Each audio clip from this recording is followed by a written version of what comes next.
Hello everyone, it's Jennifer and thank you for joining me today. I am so excited for this project. I get so excited for projects a lot of times because it might be something that's sitting on my mat all week long and I've been looking at it, I've been changing it around, I've been tweaking this and tweaking that, and when I finally come to the mat to actually record, I have so many ideas that already had gone through my head. And I'm usually so excited to jump on in and get going with what the final piece is going to look like. And just because I think this is going to be what the final piece looks like doesn't always necessarily mean that that is what the end result is going to look like. And thank you so much again for joining me tonight. I know I've done so many recordings where I've started out with an idea and I've come back and it's totally completely different than what I had originally planned. And tonight is no different. The only thing is that I already have it all planned out and ready to go. And you guys aren't going to have to listen to me too much. But what am I using? I am using beads from the treasure box from Potomac Beads. What is the treasure box? That is the Everlasting Embrace monthly subscription. And that is for February. I know we're approaching the end of February. And I really have so many things to do with this box, and I'm hoping to capture at least a couple videos here for you to show what I want to do. So one of the things I want to do is I need a bracelet. I have a work event coming up and I want to make a bracelet. I want something that pulls in this beautiful red that also brings in this gorgeous purple. And then you have kind of the fuchsia red purple in the tulip beads. And then also too, we have some seed beads. What else do I have? Well, I have a couple of 4mm closed jump rings so that I can attach I'm going to do one strand of just seed beads. I'm also going to pull in these gorgeous, gorgeous tulip beads and going to use these storm duos in a different way. And also too, going to bring in some of these. These are 8mm check round beads in ruby. And then we're going to go ahead and bring in these are I think 3mm check rounds. Going ahead and embellish those. Now, I don't have a lot of antique copper as far as jump rings. And so my jump rings that I have are really super thick and they're quite large. And the other ones that I have are very thick and they're small, but very thick. And I wanted to bring in these larger ones here. They are 7mm 18 gauge, just to give it a little bit of length and a little bit of wiggle room for those extra beads. So what we're going to do is we are going to have a stacked bracelet, and we're going to have those beads. So we're going to have a strand of these, a strand of these, we're going to have a strand of these, and then I think I also have some chain. I think I have some antique copper chain to toss in there as well. I have one of these antique copper lobster clasps. I also have still this little antique copper mix that has some little goodies, some little spacers and things like that. And so we might bring those in. Who knows? I guess I do have some little tiny, I don't know if these are antique copper. I guess they are. I don't know where I got those, but I don't have very many of them. So we will go ahead and get started. So far, I've made all of these wraps. So 2, 4, 6, 8 wraps, and I have some scraps sitting over here in the corner. We're going to have tons more. So we're also going to use our seed beads. These are silver lined flame red AB 80 seed beads, Miyuki seed beads. And so we're going to go ahead and use those too. Put those off to the side. I am going to use some copper color metallic soft flex beading wire in medium. So we're going to go ahead and do that, but that'll be after. So I'm going to go ahead and put these away, and we're going to do some wire wrapping. I love to wire wrap. I really love wire wrapping. Wire wrapping is probably my favorite. Now, when I say that, I mean wire wrapping, not simple loops. Simple loops, not so much. I'm not a huge fan of the simple loop because I don't do them very well. And the comfortable way to do them is not what should be the comfortable way to do them. So I feel like I'm doing something wrong. All right. So I've just done up these here, and I have the front of a wire wrap is where the wrapping starts for me, and the back is where the tail ends, which is in the back. And I just feel like it's prettier having that in the front. What am I using? I am using some 22 gauge antique copper, and it's craft wire, so it's very soft. And I am cutting off maybe like 3 inches at a time. When I was doing my other wraps, the ones that have the very little pieces, that's because I was working from the spool on them, and I realized that it's probably not, it's very awkward to work from the spool when I'm recording, and so I'm not going to subject you guys to that. So we're going to go ahead and make some wire wrap loops. That is not very centered. So we'll make sure that this is a little more centered, just like that. And then we're going to come in and we're going to do several of these. I lock it in place so you can see that it's kind of pushed back. And here is what I do. And this is just a quirky thing that I started doing because I get a little too bossy or a little too rough. Probably not bossy. Bossy is probably more controlled. I get too rough with my wire, and so I leave that tail sticking out until I have a bead up against it to tuck in the tail. Okay, and so now let's go ahead, and I'm going to go at the very, very, very tippy tip because this is 22 gauge wire. And so it's a lot thinner. Well, it's thinner than the 20 gauge where I'm a little bit off the tippy tip. Okay. And again, I will go over in detail the process, but I'm just kind of working through some of the little quirky things that I do so that you know in advance that I have some little quirks. Okay, so now let's go ahead and we will trim off both of the backs. Go into the waste pile. Go into the waste pile. Then I come in with my bent nose pliers, and I come in and I just tuck that in. And I just find it easier when I don't have a bead up against. When I'm tucking in the tail, I have a tendency to just smush the wire, and then it goes a little wonky.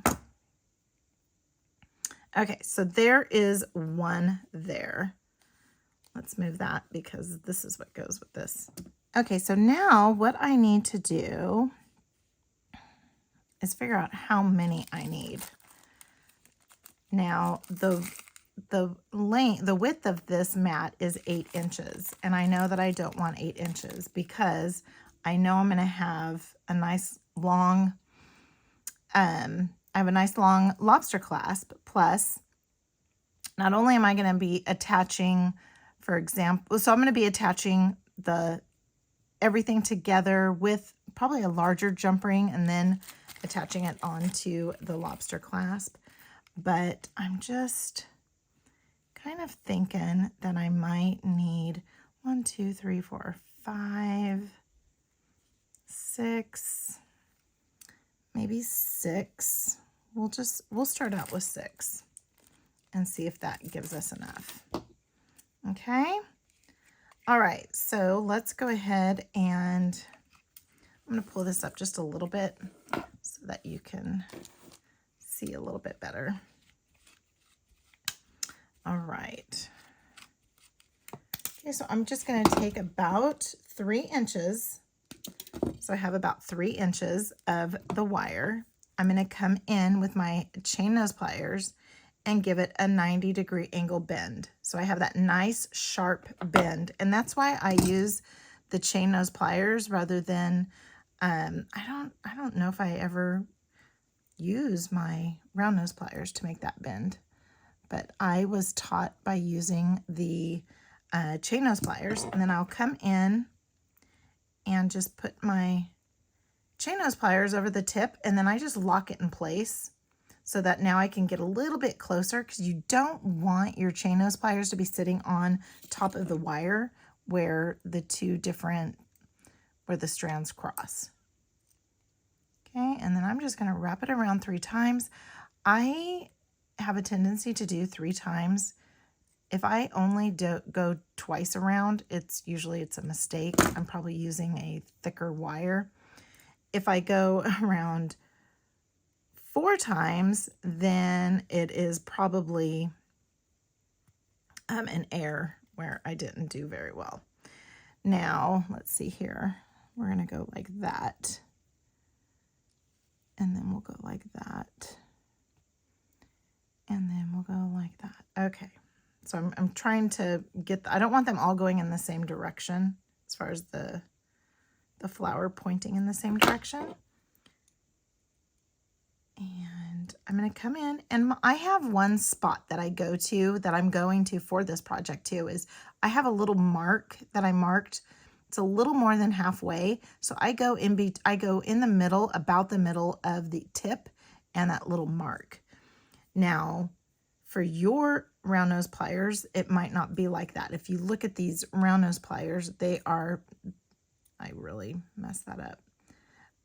These are, it's very wonky now. These have short barrels, but I like them. I dig them. Now I'm going to go ahead and come in, and I'm going to wrap around the 3 times. And if I like to have, there's times where I want my beads to, and I'm twisting this so it's facing the same direction. I like for my beads sometimes to not spin, but sometimes I am okay with it. And in this case, I'm okay with it. It's not like a pair of earrings sitting on your ear, and you don't want the sides to show. So I'm going to come in with this type of bracelet. I am perfectly fine with my beads spinning. Okay, and then just tuck in that end. Okay, and again, if you get to, I'm using 22 gauge craft wire, so it's very easy for me just to rotate that to make sure they're both going in the same direction. So we're going to go like that. And then this one will go like that. Okay, let's grab another 3 inches or so. And I'll do one more, and then then I will move on to those little storm duos. So I don't know if it's right or wrong the way I did them, but I kind of like it. And it's a nice like a rustic, sort of bulky look, and I kind of dig it. And again, this is for me. I have a conference next week, in the next week or so, and I want to have a pretty bracelet, so a nice bulky bracelet. Okay, and I'm going to come in at the very tippy tip because I do not want a long neck. I'm going to come in at around that spot. Yeah, so I have a day job, and we have I work on our financial and payroll system, and the users group for the other customers that also use the same program up and down California. We have, and then I think there's a Nevada or Utah, and then maybe, and then in Arizona.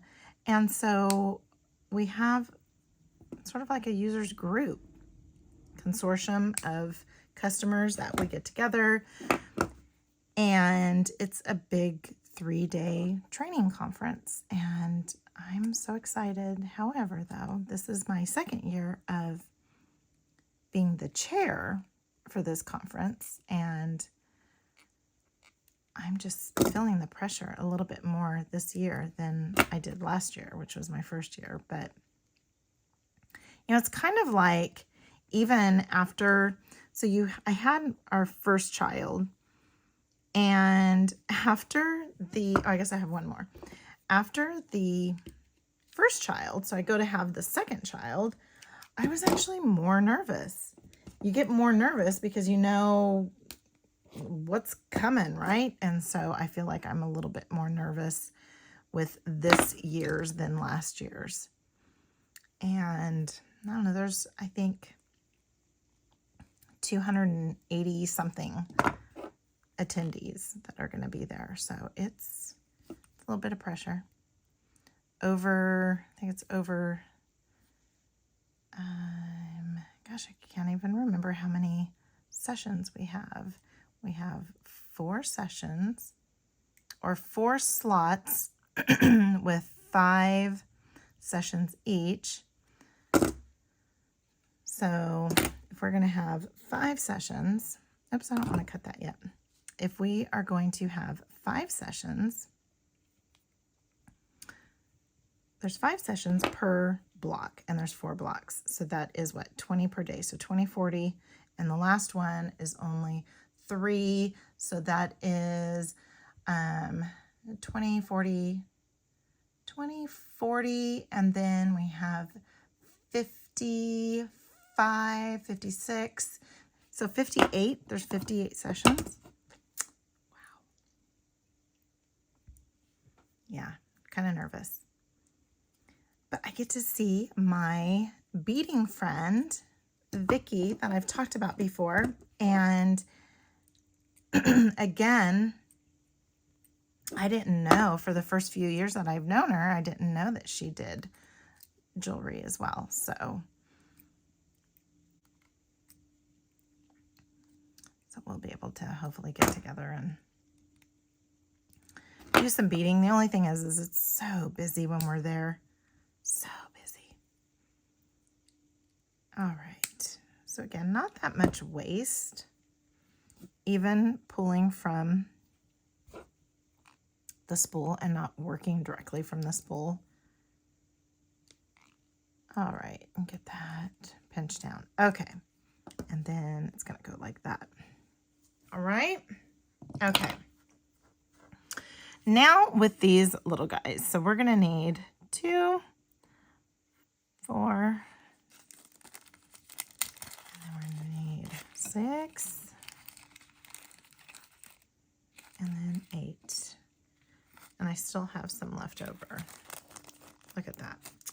All right, now with this one, I am still gonna do about 3 inches. And this is the part that I waste quite a bit because I'm not very good at judging. So what I did was I passed this through one side, okay? And then I brought this together like I was gonna do a briolette. And I just, since we're using 22 gauge wire, it's just really easy to get that nice and close. All right. So then what I did was I brought the back straight up. So the back one is kind of straight up. Not really, but like I said, you can really manipulate that. Okay. Then I'm going to take this little short one and I'm just going to bend it just to kind of give it a little bit of a start.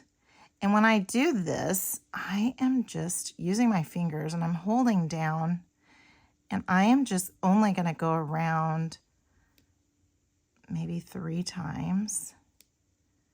Okay. And it doesn't have to be pretty because we're going to go over that as well. So we're going to wrap over that. So go ahead and come in and trim. And go ahead and tuck that in. This is where I mess up because I push too hard.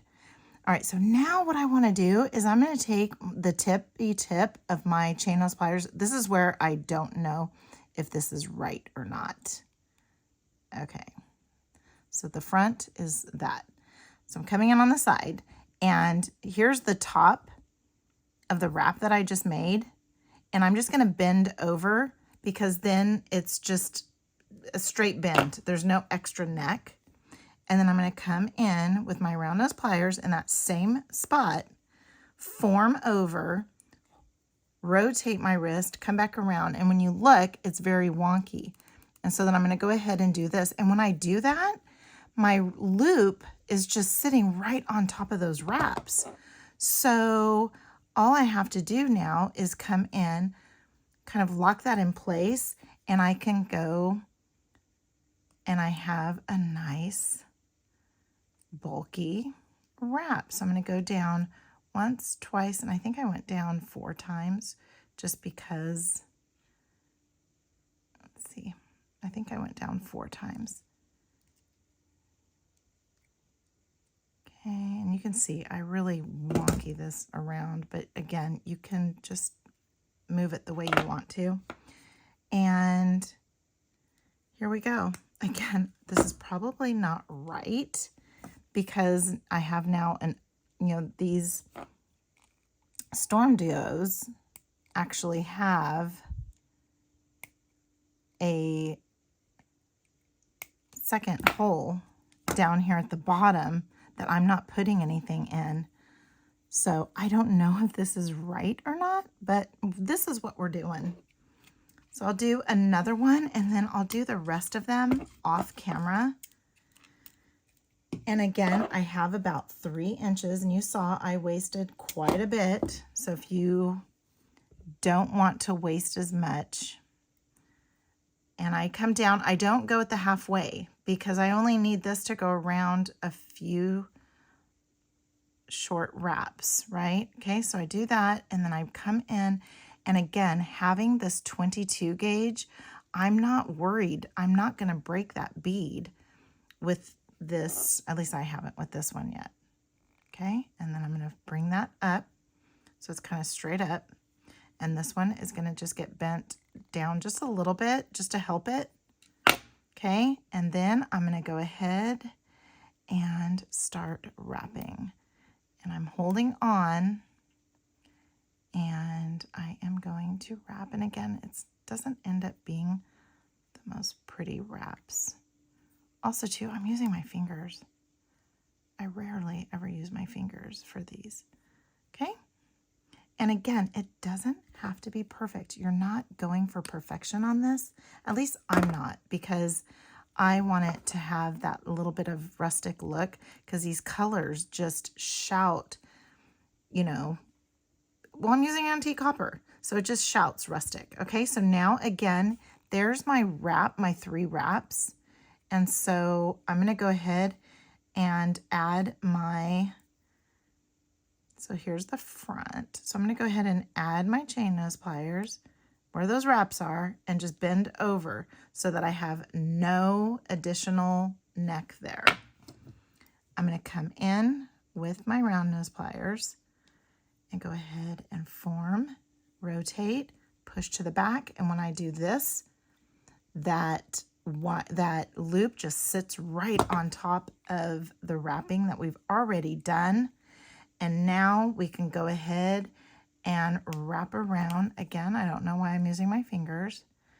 And we can wrap around 1, 2, and the 4th. The 4th is because then we kind of bring it down a little bit more, sitting on top of that last little wrap, or that first wrap. Okay. And again, I get them wonky sometimes, and then make sure that you're not trimming. So this one just kind of got a little wonky. You want to make sure you're not going to trim your one that you wrapped, or that you threaded your bead on. Okay, and then if I have been off camera, I am so sorry. Okay, and then there we go. Again, I'm not looking for anything to be perfect. It's going to be dangling there. I do kind of want it to be a little bit perfect, but okay, so let's go ahead and do one more, because if I was not on camera, then I want to make sure I get on camera. All right, so I am going to add my bead. Again, I have about 3 inches. I'm going to come down about the 3rd mark.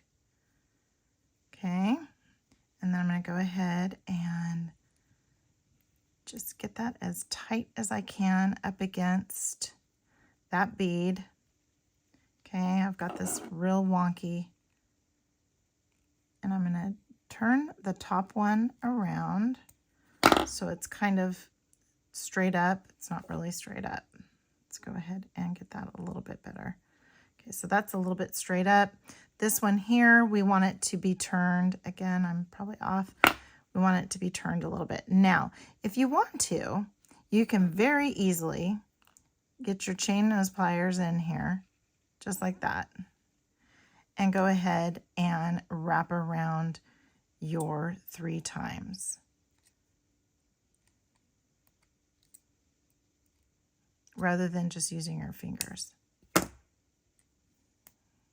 Okay, so you can do that. Then I'm going to come around the back and get that trimmed off. Lots of waste on that one. Get that tucked in. Okay, and so now here's the front. Okay, I'm going to go ahead and come in on the side, and I can see my top wrap, and that's good. That's what I want, because I do not want any extra neck.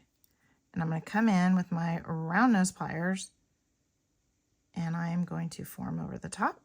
I'm going to hold on to that. I'm going to rotate my wrist. I'm going to push to the back. And when I bring this to the center, when I do that, now my loop is just sitting on top of my wraps I've already done. So I'm going to go ahead and come in with my chain nose pliers. And then I'm going to go ahead and start wrapping. So I'm going to go around 4 times. 1, 2, 3, and 4. And part of the reason why is so that I cover up that little crisscrossy piece right there. That's why I'm going down 4.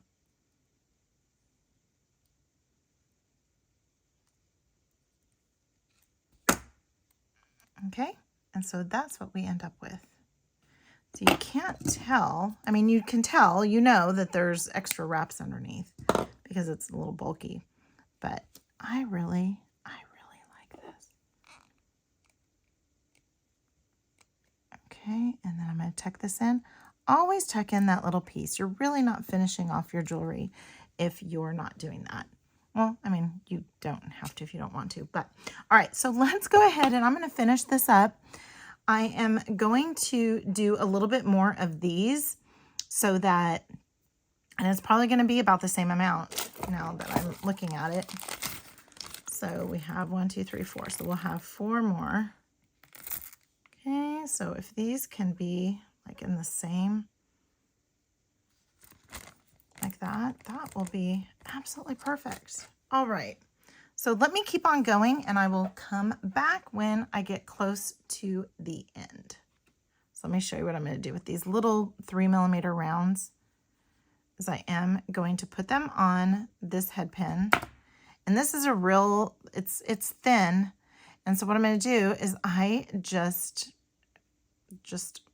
push that over just like that so that I have no neck again on that wire wrap. Well, I mean, there'll be a little bit of a neck, but that's it.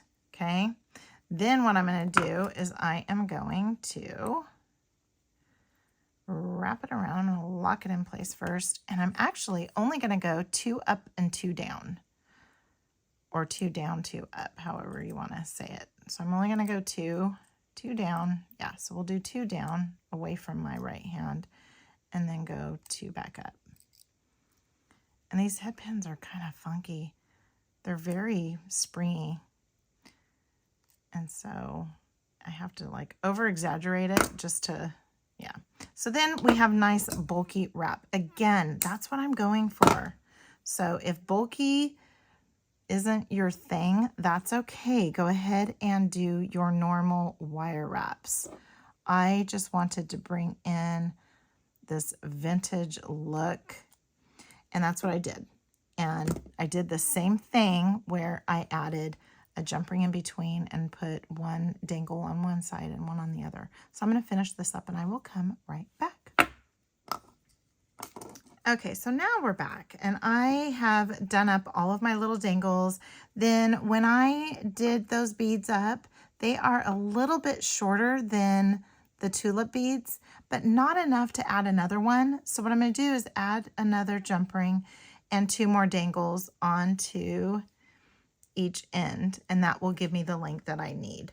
So now what I'm going to do is I'm going to go ahead and string up all of these seed beads until I get to that desired length. And I'm actually going to put these on the side next to the tulip beads. Maybe I'll put them in the middle with the chain. So I have some chain from my stash right here, and I didn't cut it off yet because I just want to see how much I'm going to need. And I'm kind of going to do the same thing with this, and I'm going to show you what I'm going to do. I'm going to go ahead and get these strung up, and then I'm working from the spool, so I don't have any waste. Well, I have minimal waste, but I am going to use some crimp tubes. Okay, so we're going to go ahead and use that. So I'm going to go ahead and get these 2 out first. And push that off to the side. I didn't actually use any spacers or anything from my little copper stash. That's okay. I might need more seed beads. We will see. I think I do. But what I want to do is get at least one side crimped up and see how long I need to make the rest of it, and then I can cut it off on this end and finish it up. And then we will be done. Now this, I have been working on this for well over an hour. It's probably going to end up being 2 hours I have into this, but it's been really nice. Now, granted, I know there's 18 other things I could be doing in 2 hours time with a quiet house, but this is what I love. This is what I love to look at that. Doesn't that just look pretty? And it's like the seed beads are in between this purple and the red, and I don't know. I don't know. It just, to me, this is what I want. Now, do I have any purple or do I have any red that I actually wear? Nope, not at all. But you know what? I'm still going to wear it. It's going to be so pretty.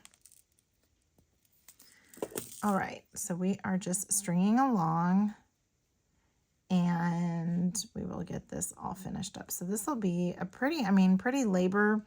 I don't want to say labor intense, but it kind of is, because as far as time-wise, as far as it being hard to do, it's not. It's just a bunch of wire wrapping, which I find wire wrapping more soothing than actual, like,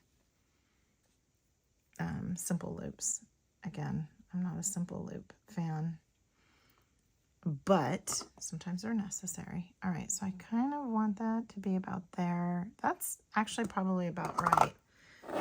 Okay, so what I'm going to do is I have these little 4mm closed jump rings that I want to put this on. So I'm going to string on my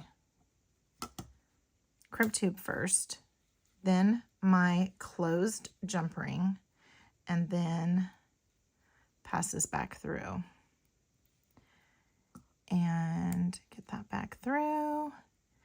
Okay, and I don't want a huge loop, but I want movement. So then I'm going to go ahead and come in and make sure that that crimp tube is in the center and get the little square, and then I'm going to start going around and around. There we go. And then when you're squeezing down and when you feel that there's just no more tension, then you know that you have that bead-like finish. And I do have that little nubby sticking out there. I'm probably not going to get close enough to even get it trimmed off, but that's okay. So look at that, 0 waste. Okay, so now what I want to do is, when this is all here, I did kind of bend it a little bit. Okay, I'm going to have to use one of these. I didn't want to because I think it's going to make it too big. I could be wrong though. All right, so first thing we're gonna do is we're gonna add this one here, and I just looked and that is not really tucked in very well. Now it is. All right, sorry about that. And what do I have here? Oh, that's a 4mm. Okay. Okay, I have a hot mess here. Let's go ahead and do this. So in true Jennifer fashion, we are really fast forwarding to the end, and here's why. I got to the end and, just very detailed with getting this all done. And I added a large ring. I have some large rings from my stash and decided to do that. And I might add some dangles. I'm not sure because I really want this to sit on top of my wrist, not necessarily this, but then I needed some length. And so in true fashion, I went to go hit stop on my record and my phone had already died. So just know that I added some, and I have an extra jump ring in here. I did not know I had this extra jump ring in here. I feel like I have an extra jump ring. I do. That is really weird. That is a really weird jump ring. Now that I'm looking at this, it's almost like I grabbed, oh, no, it's not a weird jump ring. It's this here. It is my, my seed bead. Okay, so it's my seed bead strand. Okay, I was about ready to lose it. So here we have it. And so what I did was I used that closed jump ring for the seed bead. I went ahead and added another jump ring here and added some dangles because I needed to add some length to my strand. Probably is better if I take this off. To add to my strand, I needed some length on that red. And then used another jump ring to bring all of this together. I did with this little chain, I did have to use the beading awl. I haven't gone back and watched everything that was done or not. So if I already mentioned the beading awl, I apologize. And so, yeah, and then I just put it all together and just made sure that it didn't crisscross. But then afterwards I thought, you know what, I kind of want it to crisscross because then it doesn't look so uniform. It doesn't look like one piece. It looks like 2 or 3 or actually 4 all on one strand. So there we have it. So what I used is from the Everlasting Embrace. This is the treasure box from Potomac Beads. I will have links in the description below. And we used the ruby rounds, we used the storm duos, we used some of the seed beads, and there's another one. And then we used some of these gorgeous tulip beads. So if you like this video, please give it a huge thumbs up. I understand if you don't because it totally cut. But please give this video a huge thumbs up. Also to comment. I love to see what everybody has to say, and subscribe. And until next time, have a good one.